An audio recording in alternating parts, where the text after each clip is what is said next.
So, hey guys, Chauzu here.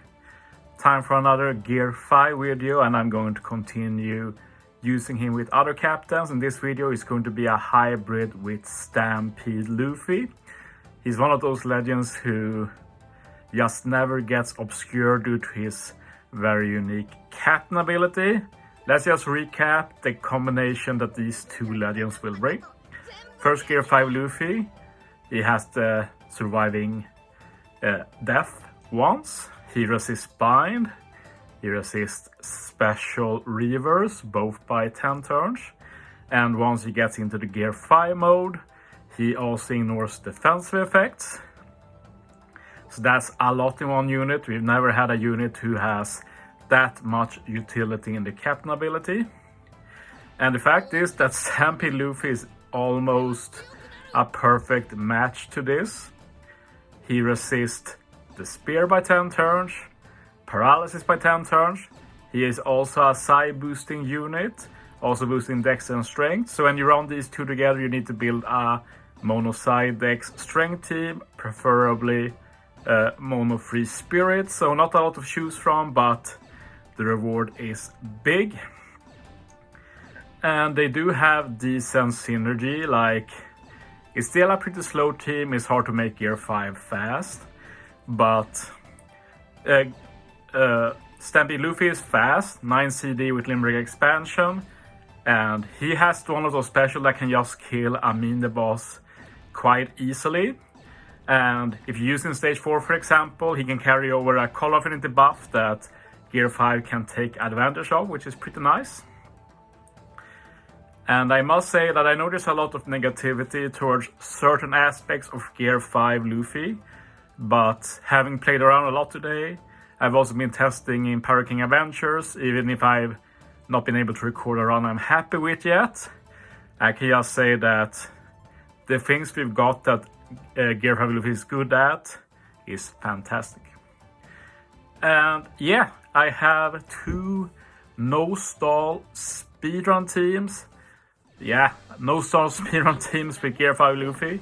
And the insane thing is that Stampede Luffy isn't a speedrun captain either. But the fact is that when you have this much utility in 2 units, suddenly it gets a bit easier to fit a lot of CD reduction units all over the place. So you can kind of make up for the slowness. And Arena Queen is a bit famous, at least for me, in terms of stage 4, because of all the combinations we had to deal with, we've never had a captain pair who can handle stage 4 of Arena Queen to a satisfactory degree, at least in my opinion. But we do have that now. This combo handles it easily. We resist the bind, we resist the spear, we resist the special reverse. We can just ignore all of that on stage 4. Otherwise, that's the stage that makes it so hard to no-stall speedrun Arena Queen, because you eat that minus 3 CD every time you get here. But we can ignore all of that. So I've already used Kinemon twice. Back in the day I used Colo Kinemon on almost every team. But he might actually be a bit of a regular on Gear 5 Luffy teams. Issue, of course, is that if you run a double Luffy captain, for example, it's hard to fit non-straw hats. You can only afford 1, which is one of the biggest mistakes. At least if you want to make use of Gear 5 without having to die or stuff like that. But when we have stuff like this, we have barriers here. Final stage has damage threshold, damage reduction. Like, it's a no-brainer to go for Gear 5. And just imagine how much we don't have to care about this run. We could ignore the spear last stage, the bind last stage, the special rewind last stage. This stage we ignore the special rewind again. And we ignore the damage threshold, damage reduction. Last stage we also ignore the barrier. Like, for a team builder, like, having that much leeway is quite incredible in being able to make new teams, and it's easily my favorite part of this unit, together of course with the crazy EX super. And yeah, we got some final tap here. I actually rainbowed Yamato Ace this Sugo Fest. I thought they already were rainbow, but I lacked a copy, so they are ready now. Anyway, we're doing another Raid Bonney, but Raid Bonney is pretty obvious to use this captain combo for. Like, the bosses are quick, we can use Dex units, we have a stage with a lot of paralysis, we have a stage with a lot of despair, we have a stage with a lot of bind, and we also have special reavers on one stage, and all of that we can completely ignore. And we also have the fact that there's barriers stage 4 and 5, also ignore that. And as said, when you can't ignore that much, team building becomes a lot more realistic. But of course, as said, the real challenge when using this captain pairing in particular is finding the straw hats to fit on the crew. And it's important to know that it's not just straw hats. When I've been building other stuff and such, like, you can easily find good Yamato units, Law units.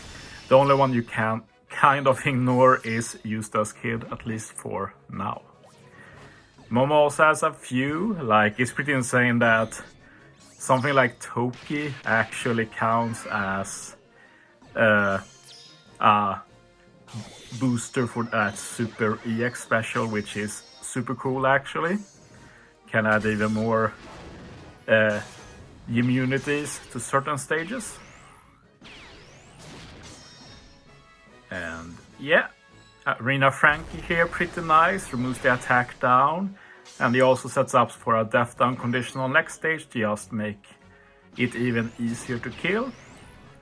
Level limit break V2 Ray League is cool in these situations. He does an ore boost, he can do block or manip, radio support gives him an attack boost too, and he has a chain lock that he carries over to final stage. So yeah, V2 Ray League is really good. Only reason I don't use him more is that you kind of need him level limit break. Without that, he's not that great. And yeah, final stage here. Going to use Sanji to get an attack boost. And then Gear 5 Luffy handles the rest. We get that big ore boost, big color affinity. We get the full board of Psy Orbs. And of course we just ignore the barrier, so super chill. And I'm honestly enjoying Gear 5 Luffy a lot, so expect more to come in the future. See ya. Thanks for watching, guys. See you next time.